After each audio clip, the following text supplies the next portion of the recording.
ستا غیرت څه شو، ستا حیا څه شوه، ستا ایمان څه شو؟ ته نن پښتون ځان ته وایې؟ پښتون خو هغه قوم په دنیا کې لکه خالد ابن ولید چې و، په ټول بدن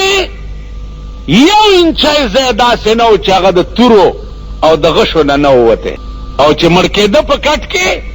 نو الله ته التجا وکړه چې خدایا په بدن کې مې انچه ځای نشته چې د تورو او د غشو نه نه دی وتی، یا الله هغې کې دې مړ نه کړم، اوس چې مړ کې مې نه د بېغیرتۍ په مرګ مې وژنې. عزیزانو پښتون خو هغه و. نن ستا په ملک لوی پښتون هغې ته وایي، لوی پښتون هغې ته وایي چې د هغه ښځه او لوڼې ټولې بار په بازارونو کې ګرځي. وایي ورته که نه وایي ورته؟ نن لوی پښتون ستا په ملک کې هغه چاته وایي چې د هغه ښځه او لوڼه د جمعې په شپه بلو پرنټ په وی سی آر باندې ګوري. بلو پرنټ پیژنئ؟ دلته ستا ملک کې چغې جمعې چټي وکئ، جمعې چټي وکئ، جمعې چټي وکئ. پرېږده پرېږده کښېنه، چپ نشي کښېناستی نو څه به کوې؟ مه کښېنئ، ولاړ اوسئ. ما ته ګورئ، د جمعې په شپه د چا ښځې او لوڼه بلو پرنټ ګوري. دا د جمعې د چوټۍ ناره چا والې وه په دې ملک کې؟ زما رای دا ده چې چوټي د پاکستان د جمعې نه ده پکار. پاکستان د دې قابل نه دی چې په داسې مبارکه ورځ د دوی چوټي شي. د جمعې شپه خو به په پاکستان کې د زهد او د تقوا شپه وه، خلکو به تازه اودس وکړو چې د جمعې شپه ده چې په اودس کې اوده شم. نن د جمعې په شپه ستا په ملک کې د دنیا کنجرتوبونه او د دنیا ډمتوبونه او د دنیا حرام توبونه چې دي په پاکستان کې د جمعې په شپه کې په ټي وي ډرامې تر 1 بجې پورې د جمعې په شپه یې که نه؟ رستم کې ټلویزیون شته، مبارک شه.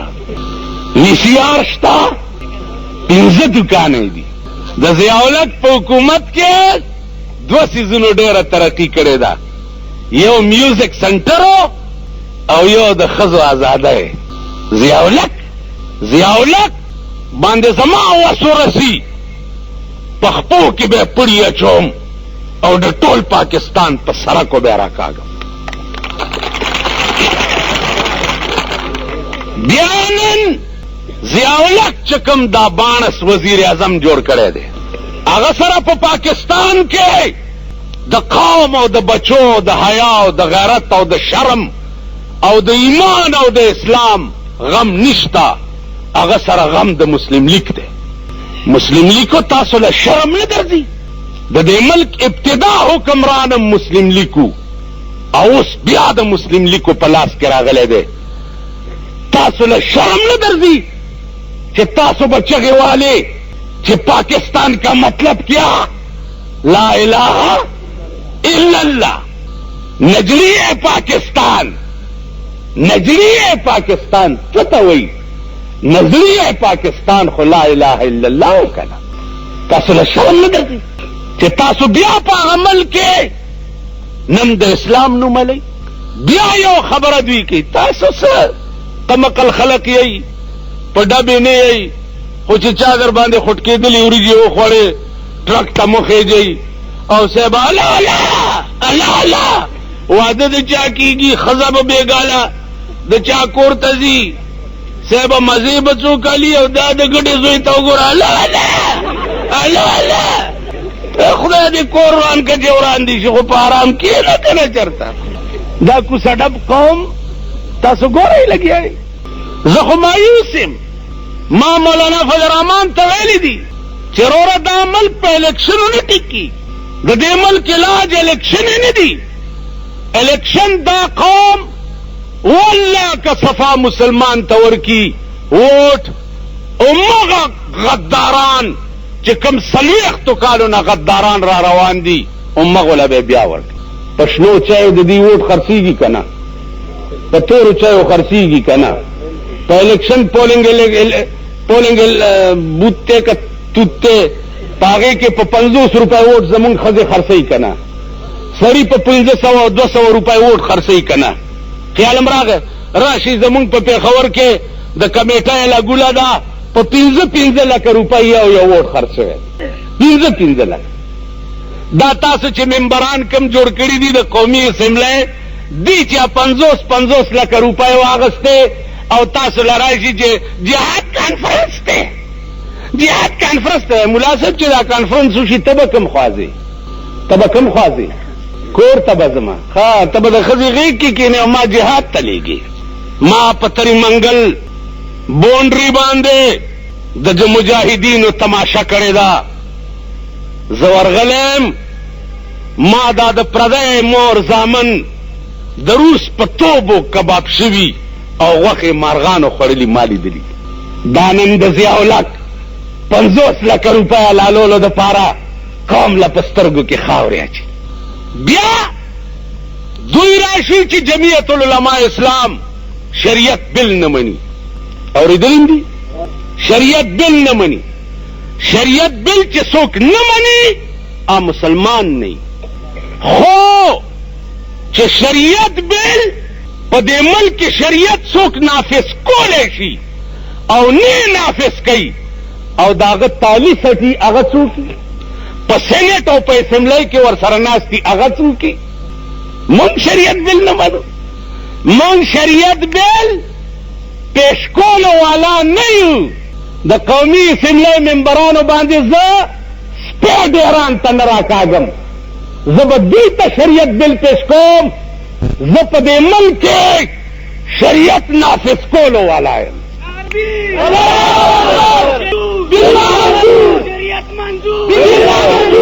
واوره که ضیاءالحق په یو ګنټه کې د بوټو غوندې سړی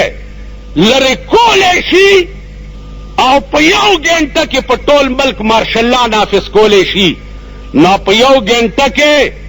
قرآنی نظام په ملک نشي نافذ کولی دیکھو وګورئ په خبره پوهېږئ که نه پوهېږئ ځئ خپل کار کوئ ضرور ہے زما په هغه اومه پیړۍ د لعنتي که به په پاکستان کې د ممبرۍ شوقي په اومه پیړۍ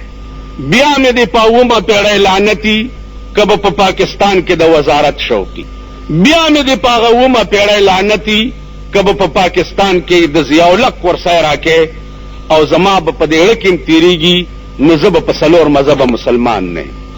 اوس خو هم یقین راغلی نه ممبر کېږم نه صدر کېږم نه لال قرتای کېږم هېڅ نه کېږم یو درد مې دی په زړه کې یو درد چې خدایه تر هغې مې مه وجنه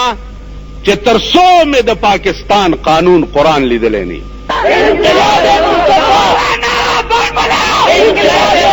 عزیزانو دوم درد مې پړه کې دا دی چې تر هغې مې مه وجنه چې په دې پاکستان کې 10 کروڑه مسلمانان اوسېږي چې په 10 کروڑو کې مې 2 کروڑه حلال کړي نه نو دا 8 کروڑه د سړي زامن کېږي نه چې د هرې مشیني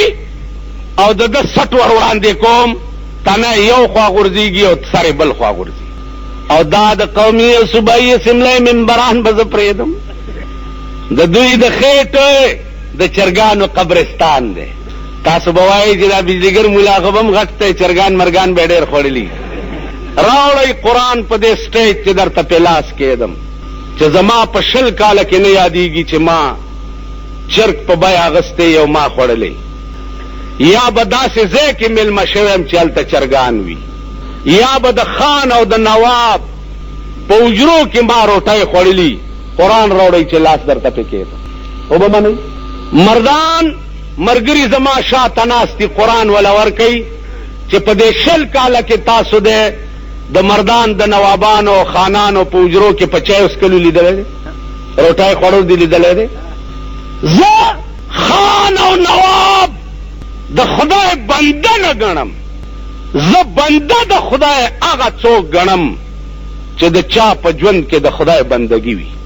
لکه مولانا وای زندگی آمد برائے بندگی زندگی آمد برائے بندگی زندگی بے بندگی شرمندگی زندگی خو اغا زندگی دا چې د چا په ژوند کې د خدای بندگی چا په ژوند کې چې د خدای بندگی نه وي هغه مقام د قوم په ملک کې شرمېدلی او رسوا تھا ما په ښار کې یو تقریر کړی و چې د پاکستان ښځو والله کم پرېږدم تر هغې پورې چې مې سپینې پورکې نه یې در په سر کړي او په کورونو کې مې نه یې کېنولي او د پاکستان پوس پرې کړي حکومته او د پاکستان پوس پرې کړي سملې او ممبرانو شرم وکئ د ایران نه حیا وکئ د ایران نه یو بوډا شیعه د پاکستان په ملک راغی نن به په تمام ایران کې چې یورپ یې شمرمولی و هغه ایرانی ښځه به نن په ټول ایران کې بربنډه ونه ګوري د ایران صدر راغلی و پاکستان ته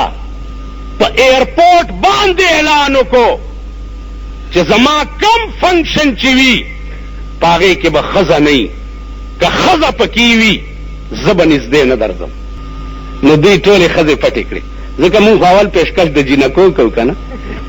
زمونږ په ملک کې هلته پبو کې یو زیارت دی پبو میا صاحب ورته نو هغې له دا خپو کې چې د چا بادي دا خلک ولا ډېر راځي زما د جوړونو دردونه دي نو ډېرو خلکو راته وایي چې زیارت ته لاړ شو نو ما به وخندل ما د سره به زه څه باس کې ما کوشش کوم پبو میا صاحب زیارت له چې ننوځي نو په دې لاره بازار جوړ دی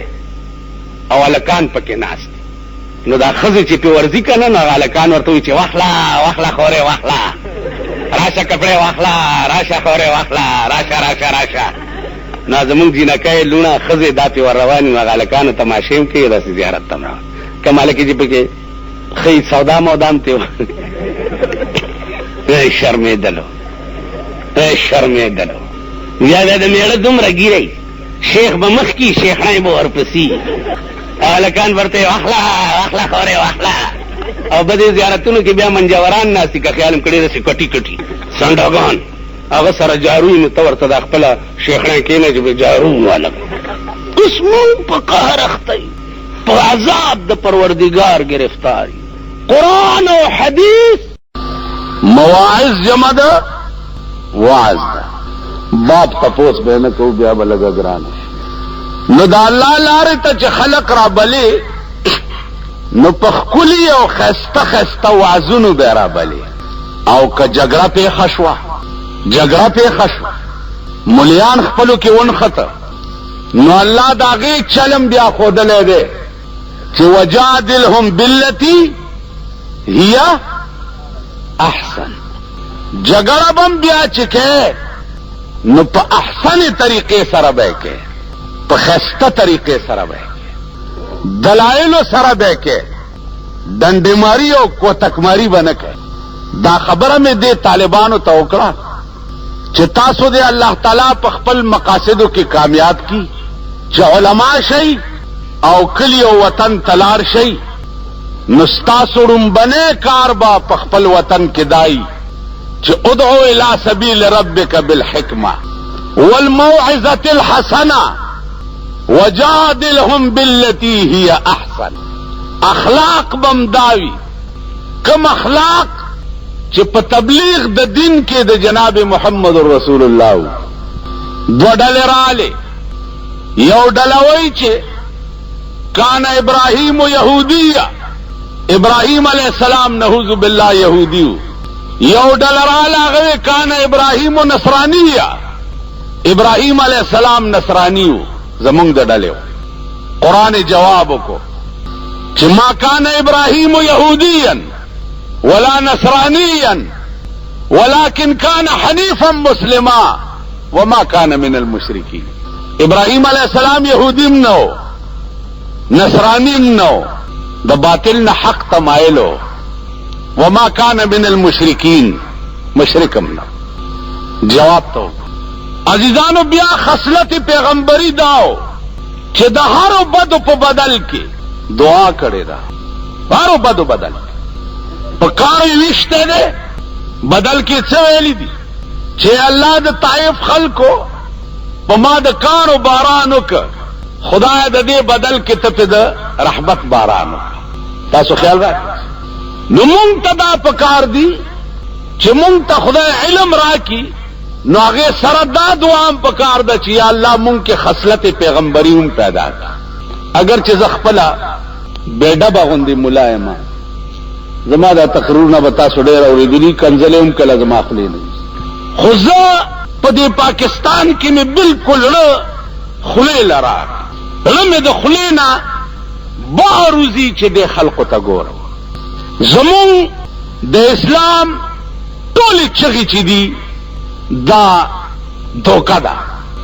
فراڈ دے، دا هغه شی دی چې زباں پہ دین کا ہے غل اور سر میں کفر کا سودا. زباں پہ دین کا ہے غل اور سر میں کفر کا سودا. چھپائے جا رہے ہیں آج کل بت آستینوں میں. وہی پجب اسلام اسلام اسلام او پسرونو کې د کفر بازارونه لگی دلی دی. چھپائے جا رہے ہیں آج کل بت آستینوں میں. وہی داغ د رسول اللہ د زمانے منافقان دی چې په خوله به د اسلام ناره کوله، په خوله به د پیغمبر کې په مخ کې دعوه وکړه چې آمنا بالله وبالیوم الاخر. دا هغه د رسول الله د زمانې منافقان، دا هغه د رسول الله د زمانې منافقان دي چې په جوابه د اسلام چغې وهلې او په ترخونو کې به بتان نیولي. کہاں اسلام تیری اٹھ گئی وطن سے غیرت، کہاں اسلام تیری اٹھ گئی وطن سے غیرت. بٹھایا کفر کو لا کر نبی کے ہم نشینوں میں.